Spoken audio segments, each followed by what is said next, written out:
Bismillahirrahmanirrahim. Assalamualaikum warahmatullahi wabarakatuh. Perkenalkan, nama saya Nur Subhi, dosen program studi pendidikan biologi Fakultas Keguruan dan Ilmu Pendidikan Universitas Wilarodra Indramayu. Pada kesempatan kali ini saya akan memaparkan atau deskripsi perkuliahan yang akan saya buat atau suatu micro teaching ya. Nah, pada micro teaching yang akan saya buat itu akan menjelaskan tentang biologi sel dan molekuler ya, mata kuliah biologi sel dan molekuler, materi organel sel bagian 1 yaitu organel kloroplas dan mitokondria. Nah, capaian pembelajaran yang dibebankan pada prodi pada mata kuliah ini yaitu capaian pembelajaran pengetahuan P1.3 sesuai dengan RPS ya. Yaitu konsep teoritis biologi sel dan molekuler, biokimia, biofisika, biosistematika, struktur dan fungsi organel, struktur dan perkembangan, fisiologi, genetika, evolusi, bioteknologi, mikrobiologi, ekologi, dan konservasi secara umum. Selanjutnya, capaian pembelajaran mata kuliah atau CPMK 2 yang sesuai dengan RPS mampu menjelaskan atau mahasiswa mampu menjelaskan tentang struktur sel prokariotik dan eukariotik, struktur dan fungsi dari dinding sel dan membran plasma, hubungan antar sel, struktur dan fungsi organel RE, badan Golgi, kloroplas, mitokondria, badan mikro, lisosom, struktur dan fungsi inti sel, kemudian sitoskeleton, ribosom, silia, flagella, sentriol, pembelahan, pertumbuhan, dan diferensiasi sel. Deskripsi mata kuliah yang akan dilaksanakan yaitu dalam perkuliahan ini di mana dosen akan menjelaskan atau mempresentasikan tentang struktur dan fungsi organel kloroplas dan mitokondria melalui media PPT ya. Selain itu terdapat diskusi tanya jawab. Untuk memudahkan pemahaman, mahasiswa akan banyak ditampilkan gambar-gambar dalam PPT tersebut ya. Kemudian juga ada kuis juga ya. Nah, kemampuan yang diharapkan pada proses pembelajaran tersebut, mahasiswa dapat menjelaskan struktur dan fungsi organel sel, kloroplas dan mitokondria, yaitu sub CPMK 8. Nah, materi pembelajarannya adalah organel sel bagian pertama, di mana akan menjelaskan tentang kloroplas dan mitokondria. Nah, pada kajian kloroplas yaitu akan dijelaskan struktur dan fungsi kloroplas, kemudian juga mekanisme fotosintesis. Kemudian pada penjelasan organel mitokondria juga tentang struktur dan fungsi mitokondria dan mekanisme respirasi sel aerobik. Sistem pembelajaran atau mode perkuliahan yaitu offline ya atau tatap muka, di mana dosen akan presentasi di kelas secara offline, kemudian juga diskusi tanya jawab, kemudian juga di bagian akhir terdapat kuis yaitu kuis berbasis digital timer ya. Selanjutnya metode pembelajaran yang akan digunakan yaitu presentasi atau ceramah dan FGD ya atau forum group discussion. Interaksi antara dosen dengan mahasiswa yang diharapkan yaitu siswa aktif berinteraksi secara langsung atau offline pada pembelajaran tatap muka. Nah, sistem penilaian mata kuliah atau teknik dan indikatornya mengacu pada RPS yang sudah dipaparkan pada pertemuan pertama kuliah ini. Nah, tes yang akan dilaksanakan yaitu tes secara online, yaitu soal pilihan ganda. Nah, ini adalah bersifat individu. Nah, kemudian menggunakan aplikasi Google Form. Nah, indikator yang digunakan yaitu ketepatan dalam menjelaskan struktur dan fungsi mitokondria, kemudian mekanisme respirasi sel aerobik, kemudian menjelaskan struktur dan fungsi kloroplas dan mekanisme fotosintesis ya. Oke, itu pemaparan atau deskripsi mata kuliah yang akan saya sampaikan. Saya cukupkan ya. Terima kasih. Wassalamualaikum warahmatullahi wabarakatuh. Bismillahirrahmanirrahim. Assalamualaikum warahmatullahi wabarakatuh.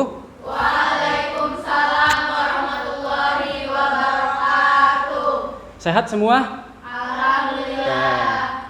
Baik, seperti biasanya setiap hari Senin kita melaksanakan perkuliahan biologi sel dan molekuler ya.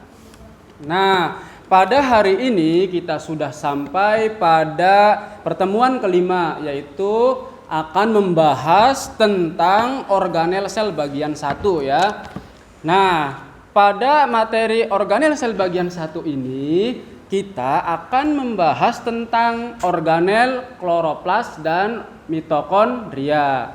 Oke, sudah siap ya untuk belajar ya? Siap. Oke. Bapak sambil berdiri ya biar kita lebih enak gitu ya. Oke. Nah, materi pada hari ini itu sudah disusun mengacu pada RPS yang sudah Bapak bikin ya. Nah, masuk pada CPL 2, P1.3, kemudian CPMK 2 dan sub CPMK 8 ya. Oke. Nah, kita masuk ke bagian pertama, yaitu tentang struktur dan fungsi kloroplas ya. Sudah ada yang pernah tahu kloroplas? Ada yang tahu kloroplas? Belum paham. Oh, belum ya. Mungkin sudah tahu tapi mungkin tidak terlalu lebih luas pengetahuan tentang kloroplasnya ya. Nah, selanjutnya di sini Bapak menunjukkan gambar di mana sih letak kloroplas itu ya? Di mana sih letak kloroplas itu? Nah, di sini ada daun. Kemudian kalau kita ambil daun sel pada daun tersebut itu, kemudian sel tersebut kita perbesar, maka di sini ada suatu bagian-bagian ya ini. Tuh kan. Nah, bagian ini tuh disebutnya adalah kloroplas. Kemudian Bapak perbesar lagi gambarnya ya.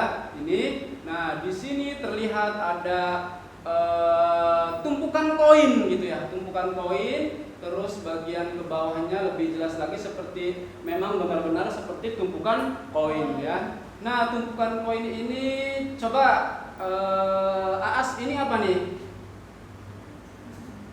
Apa nih? Apa? Kelihatan nggak? Kelihatan nggak? Nggak kelihatan. Nih, ini namanya granum ya, granum ya. Kemudian ini namanya apa nih?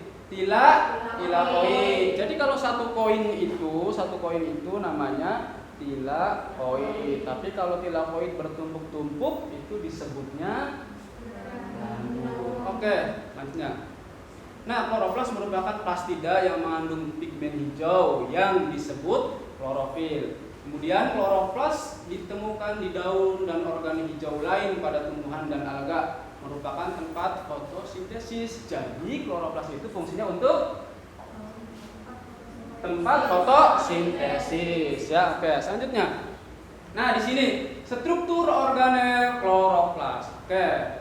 Nah, kita lihat di sini struktur organel kloroplas itu terdiri atas ada DNA juga, kemudian ada membran luar, ini membran luar, terus ada membran dalam ini, kemudian di antara membran tersebut disebut ruang antar membran, kemudian juga ruangan kloroplas itu, ini yang warna putih itu ruangan disebut stroma. Oke. Kemudian yang titik-titik merah ini ya, ternyata di dalam kloroplas juga ditemukan adanya organel ribosom. Nah, kita amati yang ini. Ini apa namanya nih?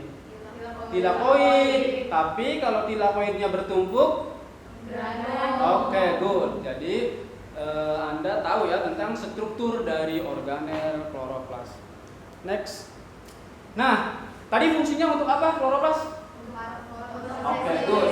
Fungsinya untuk fotosintesis. Nah, fotosintesis itu penyusunan energi pada tanaman berklorofil atau zat hijau daun ya, dengan bantuan cahaya melalui reaksi oksidasi reduksi. Kemudian fotosintesis merupakan penyusunan senyawa organik misalnya gula atau karbohidrat dengan bantuan cahaya. Komponen fotosintesis yaitu energi cahaya, pigmen fotosintesis yaitu klorofil dalam organel kloroplas. Kemudian dibutuhkan CO2 dan juga dibutuhkan H2O atau air. Oke, selanjutnya. Nah, fotosintesis itu ada 2 tahapan nih. Coba sebutkan Aas, mana Aas? Ya, apa tuh tahapannya? Ada 2 tuh. Apa tuh? Reaksi terang dan juga siklus Kelvin. Reaksi terang dan siklus Kelvin, atau nama lain dari siklus Kelvin itu apa? Reaksi gelap. Jadi ada 2 tahap, reaksi terang dan reaksi gelap. Oke. Nah, supaya lebih paham, Bapak menunjukkan tahapan fotosintesis dalam sebuah gambar ya. Di sini ada light reaction atau reaksi terang. Nah, ini Kelvin cycle atau reaksi gelap atau siklus Kelvin atau dark reaction ya. Jadi ada 2 tahap ya, ingat ya. Nah, kalau reaksi terang pada tilakoid, kalau reaksi gelap pada apa nih? Ruang kloroplas disebutnya stroma. Oke, good. Ruang kloroplas disebutnya stroma. Nah, siklus Kelvin atau Kelvin cycle terjadi pada stroma. Oke, next. Nah, ini reaksi terang nih, merupakan peristiwa saat energi matahari digunakan oleh pigmen fotosintesis ya, dan terjadi di grana atau granum ya. Jadi kalau bertumpuk itu namanya grana, tumpukannya banyak. Kalau satu tumpuk itu granum, kalau tumpukannya banyak grana gitu ya. Nah, kemudian untuk menangkap cahaya matahari ya atau foton, kloroplas menggunakan seperangkat alat yang disebut fotosistem. Ada berapa fotosistem? 2, yaitu fotosistem 1 dan fotosistem 2. Oke. Ya, baik, berikutnya ini adalah gambar. Apa ini gambar apa ini? Menjelaskan tentang Reaksi terang. Oke, ini menjelaskan reaksi terang. Tadi reaksi terang itu ada berapa fotosistem? Ada 2 ya. Ini fotosistem 2, ini fotosistem 1. Nah, dalam reaksi terang itu coba sebutkan apa yang diperlukan. Oke, good. Cahaya. Terus selanjutnya H2O atau air. Bapak tanya, kalau H2O itu sebenarnya yang diperlukan apanya? Apanya yang diperlukan? Apa? Elektron. Jadi elektronnya nanti naik ya ke sini ya, ke fotosistem 2 ini memerlukan elektron yang diuraikan dari molekul air ya. Kemudian nanti elektronnya bergerak di sini sampai kepada fotosistem 1 dan pada akhirnya akan menghasilkan molekul NADPH. Jadi elektron itu diperlukan untuk menggabungkan NADP dengan hidrogen plus elektron menjadi molekul NADPH. Kemudian selain NADPH juga menghasilkan molekul molekul ATP. Nah, kedua molekul ini nanti akan masuk ke siklus Kelvin ya. Selanjutnya ya. Nah, dalam reaksi gelap fotosintesis atau tahapan kedua dari fotosintesis adalah reaksi gelap ya atau siklus Kelvin. Nah, di sini reaksi ini tidak memerlukan energi cahaya, maka disebutnya reaksi gelap. Terjadi di stroma atau ruang kloroplas. Reaksi ini sering disebut reaksi Kelvin and Benson karena ditemukan atau diteliti oleh mereka ya. Kemudian bahan yang diperlukan yaitu ya ATP, dan FUPP. Nah, ini diperoleh dari mana nih? Dari reaksi terang ya. Kemudian pada reaksi ini yang dihasilkan yaitu molekul berkarbon berenergi tinggi, misalnya glukosa, fruktosa, dan amilum ya. Nah, kemudian tahapan reaksi gelap itu terdiri atas 3 tahapan, yaitu coba Tiffany sebutkan tahapan reaksi gelap nih, coba. Tahap fiksasi CO2. Ya. Yang kedua tahap reduksi PGA. Yang ketiga tahap regenerasi. Nah ya, jadi ada 3 tahapan ya. Nah ini tadi ada 3 tahapan itu. Kalau dijelaskan menggunakan gambar seperti ini ya. Tuh, ada CO2 masuk ya. Nah ini namanya fiksasi karbon.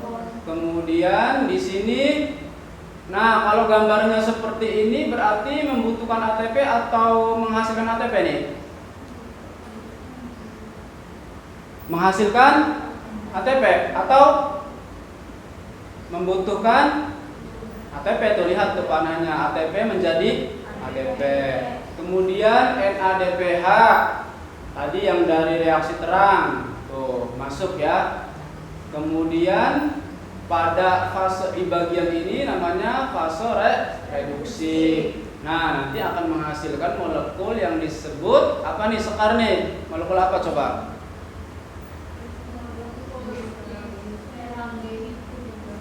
Trifosfat atau G3P. Oke. Nah, inilah hasil dari fotosintesis itu G3P atau gula sederhana. Ini output dari fotosintesis. Nanti gula sederhana ini nanti akan dikonversi menjadi glukosa dan molekul organik lainnya gitu ya, seperti itu. Kemudian nanti G3P ini akan diregenerasi ya, tuh menjadi RuBP tuh kan nanti. Jadi kalau ada RuBP, ada CO2, nah kemudian akan melakukan reaksi gelap ya. Nah, baik, materi berikutnya yang akan dijelaskan pada hari ini yaitu menjelaskan tentang struktur dan fungsi mitokondria. Sudah ada yang pernah tahu tentang organel ini? Apa kira-kira? Belum ada yang tahu? Oh, pernah sekilas. Tentang apa itu kira-kira? Fungsinya apa organel mitokondria? Ada yang tahu? Apa? Respirasi apa? Respirasi sel ya, atau respirasi sel aerobik ya. Nah, oke, selanjutnya. Nah, di sini Bapak tunjukkan letak mitokondria pada sel hewannya. Tuh, ini. Nah, ini nanti fungsinya untuk respirasi sel aerobik. Selanjutnya, nah, respirasi sel aerobik tadi itu untuk menghasilkan apa kira-kira? Menghasilkan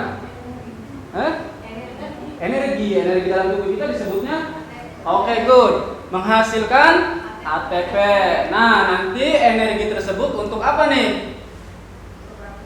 Untuk beraktivitas. Jadi kalau orang berolahraga itu membutuhkan energi. Nah, energinya disebutnya ATP yang dihasilkan dalam respirasi sel aerobik yang dilakukan oleh organel. Good ya. Selanjutnya. Nah, di sini. Nah, ini ya. Dalam tubuh kita ada sel otot. Tadi untuk olahraga itu pasti yang bekerja adalah sel otot ya. Nah, kemudian di dalam sel otot itu mengandung organel mitokondria nih. Ini sel otot, ini sel, kemudian di sini letak mitokondria, kemudian kalau diperbesar seperti ini. Nah, tadi sudah disebutkan fungsinya untuk respirasi sel, untuk menghasilkan energi yang digunakan Untuk aktivitas. good ya. Paham ya, jadi fungsi mitokondria. Nah, pada saat respirasi sel, kita memerlukan apa nih? Ini apa nih?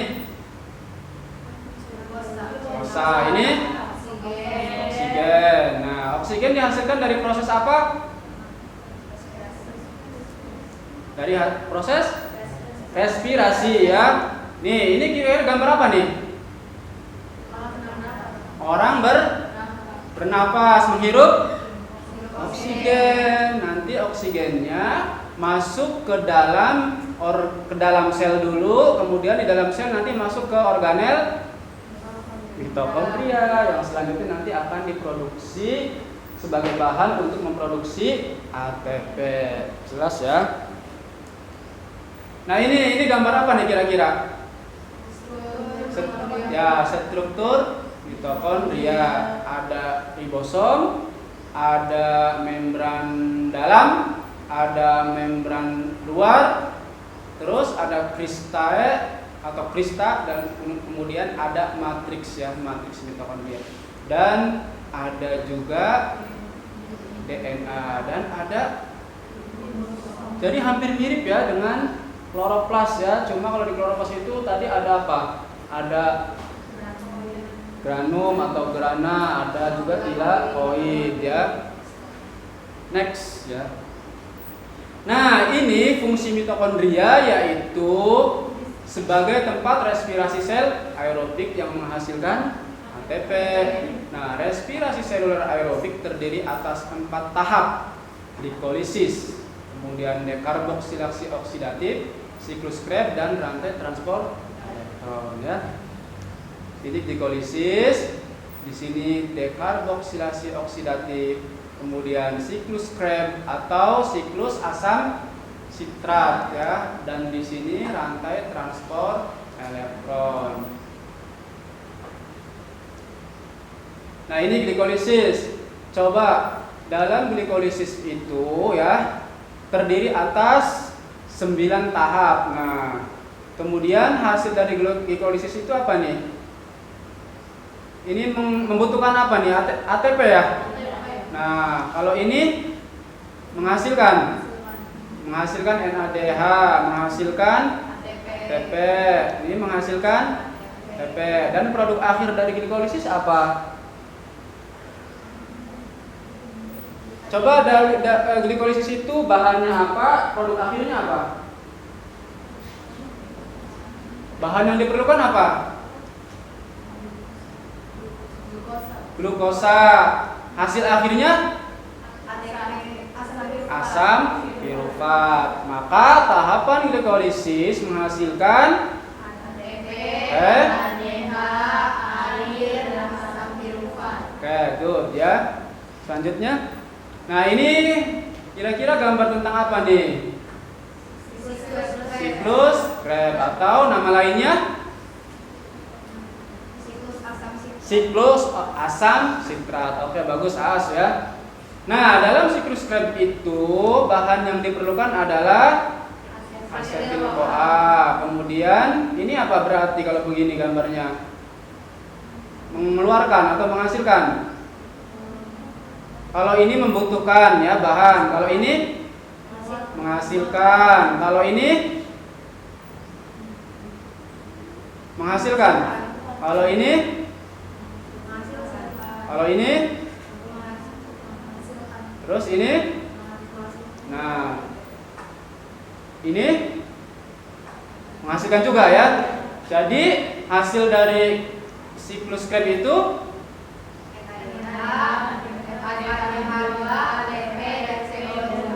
oke, itu ya hasil dari siklus Krebs.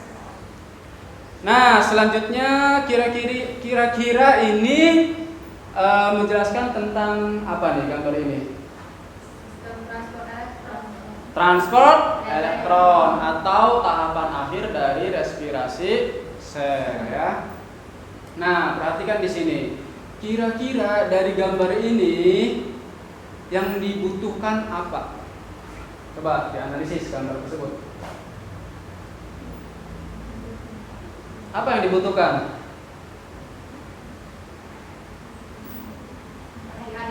Ya, terus? Nah, NADH dan FADH ini dihasilkan dari mana? Dari Siklus Krebs. Terus glikolisis ada NADH enggak? Ada. Kalau FADH dari mana? Siklus Krebs. Jadi tahapan tadi itu nanti menghasilkan molekul NADH dan ada juga yang menghasilkan FADH, kemudian masuk ke rantai transport elektron. Nah, perhatikan di sini ya.